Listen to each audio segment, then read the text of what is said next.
ये एक ऐसी चौंकाने वाली घटना है जहां किसी को भी नहीं पता था कि वे भूतों के बगल में रह रहे हैं, जब तक कि सुरजीत और जसवीर अकेले वहां नहीं रहे। इन भूतों ने अपनी उपस्थिति दिखाई, जिससे वो दोनों भयभीत हो गए और उन दोनों का डर लावे की तरह फट पड़ा। पैसे सीमित होने के कारण उन्हें फिर भी एक रात वहीं गुजारनी थी, लेकिन उन दोनों ने सब कुछ जानने के बावजूद वहीं रहने का फैसला किया। क्या ये उनका निर्णय सही था? चलो पता करते हैं। हेलो दोस्तों, मेरा नाम अमन है। मैं आप सभी के मनपसंद यूट्यूब चैनल कहानी रंगमंच में आपका स्वागत करती हूं।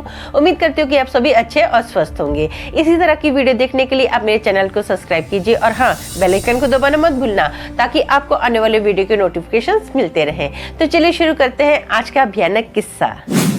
दोस्तों, आज का जो किस्सा है ये मुंबई साइन कोलीवाड़ा का किस्सा है। यहाँ पर ना एक बहुत बड़ा हॉस्टल है जो कि 5 माले का है। इसके 3rd फ्लोर पर ना रूम नंबर 303 में एक सुरजीत नाम का लड़का रहता है। वैसे तो सुरजीत पंजाब पटियाला से बिलोंग करता है, लेकिन वो इंजीनियरिंग करने के लिए यहाँ पर आया है। अब ना पूरे हॉस्टल में छुट्टियां हो जाती हैं, सब लोग अपने अपने घरों में चले जाते हैं। इवन की टीचर हो, स्टूडेंट्स हो, यहाँ के वार्डन, वॉचमैन, सब लोग अपने अपने घर के लिए चले जाते हैं। अब ना सिर्फ एक ही वॉचमैन बचता है जो कि नीचे ग्राउंड फ्लोर पर रहता है।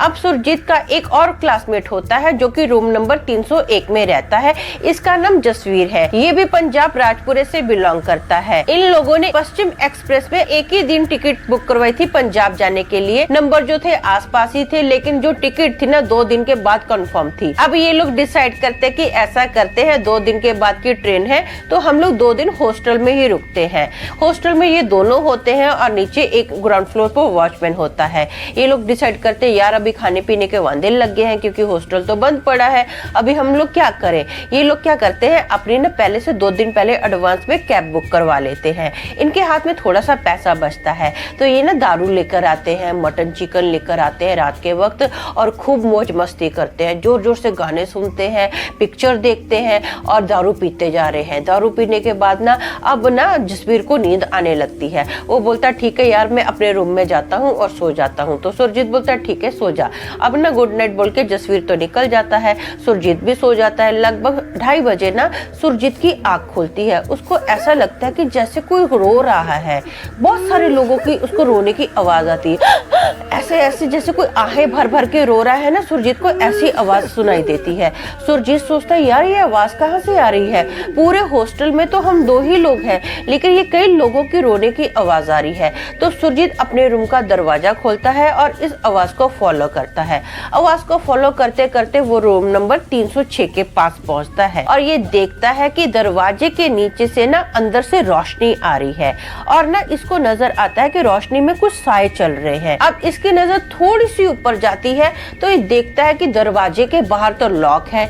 ये देखकर ये एकदम चौंक जाता है, घबरा जाता है और ना इतने में धप धप धप धप धप करके अंदर से आवाज आती है, जैसे कोई दरवाजे को जोर जोर से मुक्के मार रहा है। ये धप धप की आवाज सुनकर बहुत ज्यादा घबरा जाता है, टेंशन में आ जाता है। ये सीधा भागकर ना जसवीर के रूम में जाता है और उसको बताता है कि मैंने ऐसा ऐसा रूम नंबर 306 में देखा है। तो ये फटाफट ना वॉचमैन के पास जाते हैं। जो जसवीर होता है बहुत गुस्से में होता है। जसवीर वॉचमैन को डांटता है कि तुमने तो बोला था कि इस हॉस्टल में तुम दोनों हो और तुमने क्या किया, चुपके से रूम नंबर 306 में लोगों को बिठा दिया है। हाँ, वो देख कैसे हल्ला कर रहे हैं रूम में, कभी रो रहे हैं, कभी दरवाजा जोर जोर से खटखटा रहे हैं। हमको कितना परेशान कर दिया है, हम तुम्हारी कंप्लेन करेंगे। तूने ना ऐसे पीछे से चुपके से लोगों को इस रूम में रखा है। तो वॉचमैन उनको बोलता है कि मैंने किसी को नहीं रखा है, उस रूम में भूत है।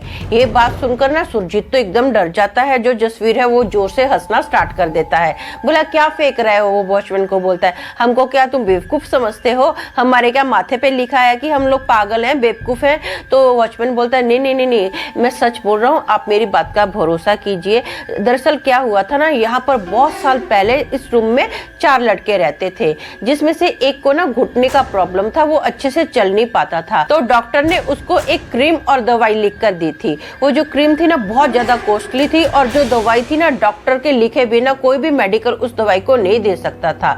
अब वो जो स्टूडेंट था ना, उस दवाई की उसको इतनी ज्यादा लत लगी थी ना, वो 24 घंटे ये दवाई के नशे में रहता था। अब उसको इस दवाई का नशा हो गया तो उसने क्या किया, इस दवाई की लत उसने अपने दोस्तों को भी लगा दी थी।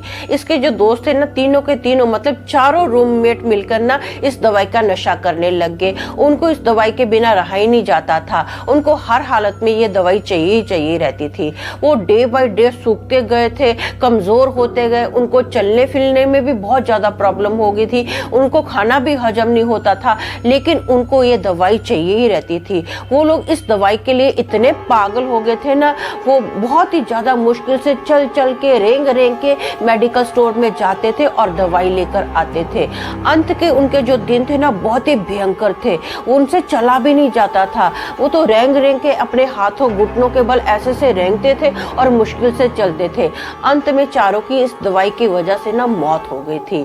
अब ये जो उनकी प्रेजेंस है ना, अक्सर जब इस हॉस्टल में कोई नहीं होता है तब पाई जाती है। हमको तो पहले ही बोल दिया गया था कि कुछ भी हो, कभी भी किसी तरह की आवाज आए ना तो आप 3rd फ्लोर पर नहीं जाना। अगर आपको चाहिए तो ऐसा कीजिए, मैं आपको 2nd फ्लोर पर ठहरा देता हूँ। तो जसवीर बोलता, अरे यार मैं कोई भूत प्रेत से डरता नहीं हूँ, मैं तो बचपन से ऐसी चीजों का सामना करते आया हूँ। तो सुरजीत बोलता, नहीं नहीं नहीं यार, ऐसा करते हैं हम लोग नीचे के फ्लोर पर शिफ्ट हो जाते हैं। तो जसवीर बोलता, कोई भूत प्रेत नहीं होते हैं, तेरे भाई पे भरोसा कर, तेरा भाई बहुत स्ट्रांग है। हाँ तू टेंशन मत कर, मैं हूं ना, हम लोग 3rd फ्लोर पर ही रुकेंगे, मैं देखता हूँ कौन हमारा क्या बिगाड़ सकता है। चल चल हम लोग ऊपर ही रहेंगे। वैसे भी मैंने सुना है कि सुबह के टाइम पे कोई भूत प्रेत हम पे कोई असर नहीं कर सकता। ये जो भूतों का टाइम होता है ना, 3 बजे तक ही होता है, 3 से 4 बजे तक अपना ज्यादा से ज्यादा ये पावर में रहते हैं, उसके बाद कुछ नहीं होता है। अब तो 4:30 हो गए हैं, अब भूत प्रेत सब शांत हो गए होंगे, हम भी अपना रूम में जाते हैं और सोते हैं। तो जसवीर इसका हाथ पकड़ता है और बोलता है कि चल मेरे ही रूम में सोएंगे, मतलब कमरा नंबर 301 में ये लोग दोनों सो जाते हैं। अब सुबह होती है तो सुरजीत जो होता है उसको बहुत टेंशन होती है, बड़ा घबराया हुआ होता है। वो ना सुबह से बड़ा टेंशन में है कि यार एक रात का सवाल है, बस किसी तरीके से एक रात यहाँ से निकल जाए। तो जसवीर उसको बोलता है, क्यों टेंशन ले रहा है, तेरा भाई है ना, तेरे भाई पे भरोसा कर, मैं हूँ, जिंदा हूँ, तुझे कुछ नहीं होने दूंगा, टेंशन मत ले, बस तू मेरे पे भरोसा रख। अब ना किसी तरीके से ये लोग दिन तो निकाल लेते हैं। रात का वक्त आता है तो ये दारू पीते हैं। दारू पीने के बाद ना जसवीर बोलता है, चल तेरे रूम में सोते हैं। तो सुरजीत बोलता है, नहीं नहीं नहीं, मेरे को तो बाबा बहुत डर लगता है, मैं उस रूम में नहीं सोऊंगा। तो बोलता है, यार कुछ नहीं होगा, ऐसी चीजों से डरने का नहीं है, कुछ नहीं, जितना तू डरेगा ना उतनी ये चीजें तुझे डराएंगी। हाँ मैं बहुत ब्रेव हूँ, मैं तो इन चीजों में वो बचपन से देखता आया हूँ, अब ना कुछ नहीं होने वाला है। हाँ मैं हूँ ना, तो बस मेरे पे भरोसा रख, जैसा मैं बोलता हूँ तुझे वैसा वैसा करना रहेगा। चल हम लोग सोते हैं। अब ये ना अभी रूम नंबर 303 में दोनों सो जाते हैं। सोने के बाद जैसे ही 2:30 बजते हैं ना, तो फिर से सुरजीत की आंख खुलती है, क्योंकि उसको बहुत सारे लोगों के रोने की आवाज आती है। सुरजीत फट से जसवीर को उठाता है और बोलता है, देख वैसे ही आज भी 2:30 बजे हैं, लोगों के रोने की आवाज आज भी मुझे सुनाई दे रही है। तो जसवीर को भी सुनाई देती, बोलता हाँ यार मैं रोने की आवाज तो मुझे भी सुनाई दे रही है, चल देखते हैं क्या होता है। अब ना ये अपने रूम का जस्ट दरवाजा खोलते ही है और उस आवाज की ओर बढ़ने ही जा रहे होते हैं ना, तो कमरा नंबर 306 का तार देने दरवाजा खुलता है और उसके अंदर से बहुत ही भयानक काले काले से साए जो होते हैं ऐसे रेंगते हुए नजर आते हैं, जो कि हाथ और पैर के बल रेंग रहे हैं और वो जो साए हैं धीरे धीरे इनकी ओर आ रहे हैं। ये देखकर जसवीर का तो पैंट में ही पेशाब निकल जाता है और उस सायों को देखकर वो फट से वहां से भागना स्टार्ट करता है और वो सुरजीत को ऐसे ही पीछे छोड़ देता है।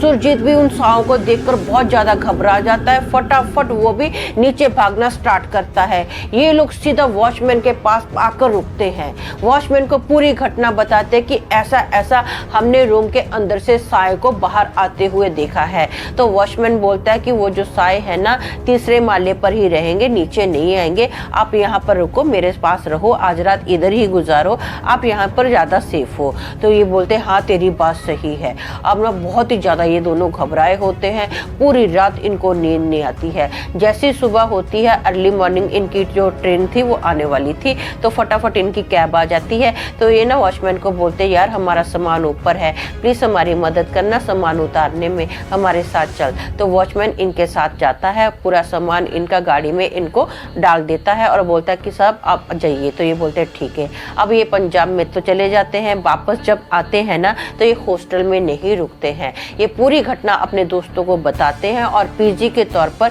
ये लोग यहाँ पर रहते हैं मुंबई में। अपनी पूरी स्टडी इन्होंने पीजी में एक घर में रह के कंप्लीट की। तो दोस्तों मेरा मानना ये है कि ये जो घटना है ना आज भी पूरे इलाके में बहुत ज्यादा फेमस है।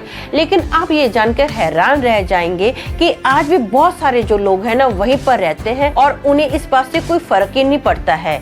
अजीब है लेकिन यही सच है। तो आज के लिए बस इतना ही। कल फिर मिलेंगे और एक भयानक किस्से के साथ। तब तक के लिए शालोम, शांति और सलाम।